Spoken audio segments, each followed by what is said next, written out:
tonight, a private legal practitioner is advising parties in the recent Supreme Court ruling to sit down and agree that the judgment by the Apex Court should be considered as law to curtail the ambiguity it has been brandished with. Samson Ayenini says if the plaintiffs decide to cite the Electoral Commission for contempt, they have a Herculean task to prove willfully disobeying the law by the Electoral Commission.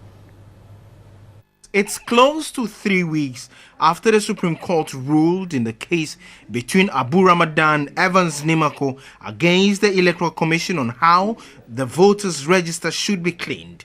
The contentious issue is whether in the judgment the Supreme Court emphatically said registrants with NHIS cards should be expunged from the electoral roll. But the question I now ask is that, are we not able to clear that confusion by looking at the judgment or the orders in two ways?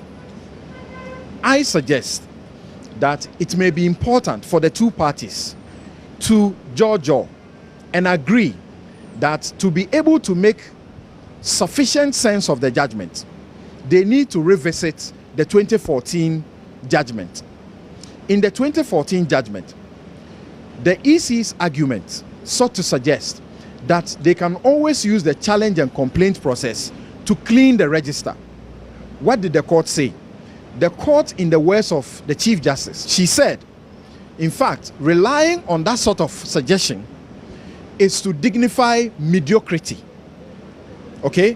And that does not promote good work ethic. By that means, the exhibition process or the complaint and challenge process as a means of cleaning the register should be rejected. And he said the court will reject it. The EC has stressed it is already enforcing the orders of the Apex Court in accordance with the law. There has been twists and turns on the intention by the plaintiffs to go back to court and cite the EC for contempt.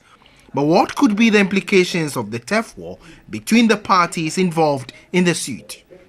Before you can prove in the court that somebody has disobeyed the orders of the court, you must show a certain deliberateness, a certain willfulness in disobeying the court. Can you establish that the EC is deliberate and willful in saying that the judgment does not require it to do the deletions by any other means than by established process of law?